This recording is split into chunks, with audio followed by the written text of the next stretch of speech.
Okay, so my today's question is like how values get processed with the cost reduction effect in the company.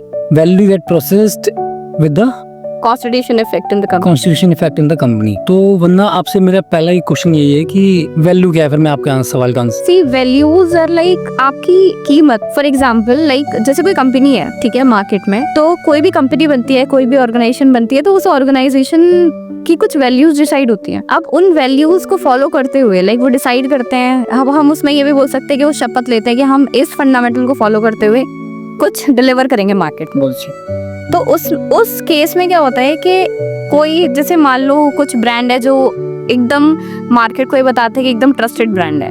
कुछ brand होते हैं जो कोई और value होती है जिसको हाईलाइट कर रहे होते हैं कि हम सोसाइटी के लिए ये करना चाहते हैं, मार्केट के लिए करना चाहते हैं। तो वो जो वैल्यूज होती है ना, उन वैल्यूज को प्रोसेस में रखते हुए, उस प्रोसेस को फॉलो करते हुए फिर वो अपना काम डिलीवर करते हैं मार्केट में। तो उसका कॉन्स्टिट्यूशन पे मतलब कितना इफेक्ट होता है उन वैल्यूज की प्रोसेस में, कॉन्स्टिट्यूशन का कितना इम्पैक्ट होता है, कितना इफेक्ट होता है, कॉन्स्टिट्यूशन कैसे हेल्प करता है, हेल्प कैसे करता है, हाँ जी, इस पे बात कर लेते हैं। तो आपके अकॉर्डिंग वैल्यूज मतलब यह है कि जो बेसिक हमने वैल्यूज बनाई है, इंटीग्रिटी है, हाँ जी, कस्टमर सपोर्ट है, बिलीव है, ड्राइव ट्रस्ट है, तो इस तरह की वैल्यूज जो बनती हैं जी, उसको कॉन्स्टिट्यूशन कैसे हेल्प करेगा? हाँ जी, कॉन्स्टिट्यूशन ही हेल्प करेगा। रीजन बताया तुम्हें। कुछ वैल्यूज होती हैं जो हमारी हैबिट में आ गई है। जैसे किसी इंसान की हैबिट में कोई वैल्यू आ गई है, वो भी बेचारा कई बार परेशान हो जाता है कि यार मैं इस वैल्यू के अगेंस्ट काम करना है, मैं नहीं कर पा रहा हूँ। तो वो उस वैल्यू पे जी रहा है, काम कर रहा है, वो हैबिट में आ गई। लेकिन उसकी वैल्यू सबकी हैबिट में तो नहीं आएगी, ठीक है ना, क्योंकि इस तरह से हमारी कंपनी में 100 लोग हैं, तो 100 की कोई एक वैल्यू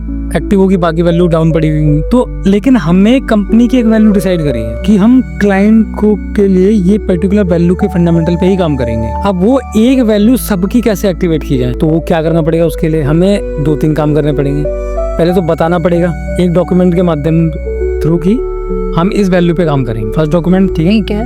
दूसरा डॉक्यूमेंट होगा ये वैल्यू ही क्यों, ठीक है ना। मैं तुमसे कहते हो क्लाइंट से सच ही बोल रहा है, ठीक है। अब तुम फंस भी रहे हो, लेकिन तुम सच बोल रहे हो कि सर ने बोला है, लेकिन तुम्हारे दिल में आ रहा है क्यों करवा रहे हैं ऐसा काम।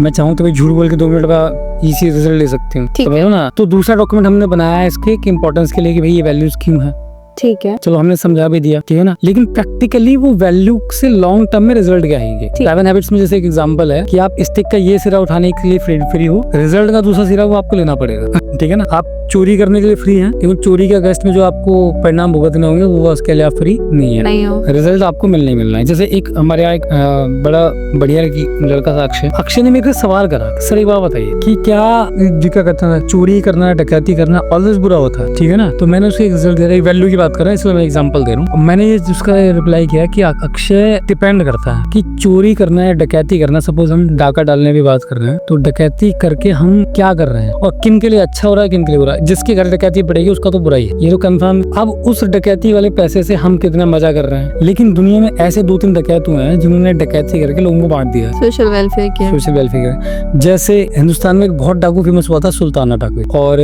वेस्टर्न में एक फेमस हुआ था रॉबिन हुड, ठीक है ना। हाँ जी। अब बात ये थी कि ये लोगों से लूटते थे और बांटते थे, ठीक है ना। अब देखो इसमें एक एक्टिविटी नहीं है, डकैती को अलग करते हैं, बांटने को अलग करते हैं। तो बांटना एक डिसीजन जो उन्होंने लिया, उसका रिजल्ट क्या मिला, उनको फेम मिला। आज तुम्हें और मुझे दोनों को पता है सुल्ताना डाकू और रॉबिन हुड, उन पे स्टोरीज भी लिखी गई है, उन पे बातें हो रही है, सब कुछ है। लेकिन जो उनकी डकैती की सजा थी, तो जो एक डकैत की जिस तरीके से प्रताड़ना थी, जो मौत थी, उनको वही मिली। जो उनका एंड होता है ना, वो उसी तरीके से एंड हुआ है, जैसे डाकू। गैंगस्टर की ज्यादातर मौत गोली से ही होती है, क्यों? क्योंकि दूसरों को गोली मारते हैं, समझ लो नहीं। डाकुओं के ज्यादातर गैंग के अंदर क्या कहते हैं, 2 भाग होते हैं मोस्टली। अब डाकुओं की गैंग में देख लो कि किसी न किसी ने धोखा दिया, गैंग खत्म हो गया, पुलिस उठा लेगी और सब चीजें होती हैं। तो ये कुछ पता नहीं क्या ये इस एनवायरनमेंट के कुछ फंडामेंटल रूल्स हैं, और यही वैल्यूज तुमने मैंने नहीं बनाई। ये सच बोलना, झूठ बोलना, ये लोगों की हेल्प करना, नहीं करना, ठीक है ना, ये ऑलरेडी पहले से एग्जिस्ट है, लोग करते आ रहे हैं, ये चॉइस है हमारी। तो ये आप इस पे देखोगे ना, आप हिस्ट्री में जाओ, एक वैल्यू किसी एक आदमी में थी, उसको रिजल्ट क्या मिला।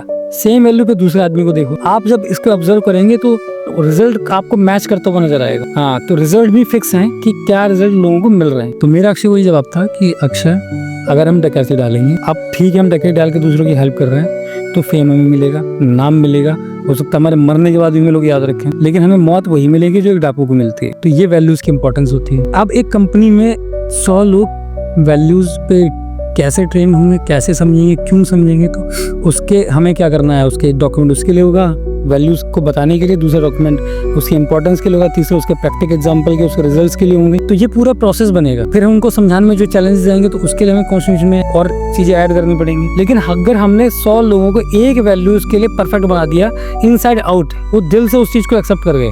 और कई ऑर्गेनाइजेशन ने करा है ऐसा कि उनके सारे एम्प्लॉय एक सिंगल वैल्यूज पे स्टैंड कर रहे हैं, उसी को फॉलो कर रहे हैं। उसी को फॉलो कर रहे हैं। तो ऐसा कर गए तो कंपनी में लोग नहीं दिखेंगे, कंपनी एक दिखेगी। और ये काम सिर्फ कॉन्स्टिट्यूशन के थ्रू हो सकता है। तो इतना मुझे कहना था कि वैल्यूज इंपॉर्टेंट है, वो भी मैंने बताया। वैल्यू के रिजल्ट क्या आता है, सही वैल्यूज के गलत, वो रिजल्ट भी फिक्स होता है, ठीक है ना। हाँ जी। बड़ी बड़ी कंपनीज हैं, ठीक है ना, उन्होंने छोटी छोटी चोरियां करना शुरू करी, ठीक है ना। एक बहुत बड़ी कंपनी थी इंडिया की, मैं नाम नहीं लेना चाहता अभी। उन्होंने क्या करता, जब उनका एक कॉल करता था पर्सन, तो प्रीपेड रिचार्ज में ना 0.01 पैसा एक्स्ट्रा काट लेते थे। तो बहुत माइनर चोरी है, कुछ भी नहीं है। मैं दिन में 10 कॉल कर रहा हूँ तो 0.1 पैसा कट रहा है मेरा। 100 कॉल पे जाके कहीं फिर 1 पैसा होगा, 1000 कॉल पे जाके मेरा 1 रुपया होगा। कोई फर्क नहीं पड़ रहा मुझे 1000 कॉल कमी है, लेकिन है तो चोरी। फाइनल रिजल्ट ये होगा कि कंपनी बिक गई। टाटा ग्रुप जैसे लोग हैं जो कहीं ना कहीं कुछ एक्स्ट्रा देने की कोशिश कर रहे हैं, कस्टमर को कहाँ कैसे एक्स्ट्रा दे दें, और कुछ भी चीज कट करते हैं तो बिल्कुल ईमानदार से बताते हैं कि आप यहाँ हैं, ऐसे हमने एक्स्ट्रा लिया, नहीं लिया, क्यों लेंगे, नहीं लेंगे। कभी कोई ये नहीं कह सकता टाटा ग्रुप पे कि उन्होंने फ्रॉड किया। सबसे लॉन्गेस्ट एम्पायर है हमारे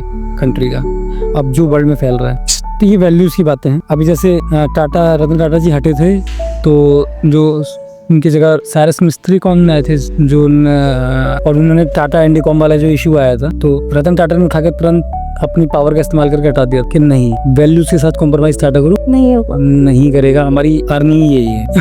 मेरी बात समझ लो नहीं? हाँ जी, हाँ जी। तो वैल्यूज इसलिए इम्पोर्टेंट है। और ये होगा कैसे, कॉन्स्टिट्यूशन से होगा। अब एक आदमी को लेक्चर दे सकते हो वैल्यूज का, लेकिन आप 100 आदमी को जब जाओगे तो आपको रिटन फॉर्मेट में कंटिन्यूसली उनको ट्रेन करना पड़ेगा उसके लिए। Thank you. ठीक है, ओके।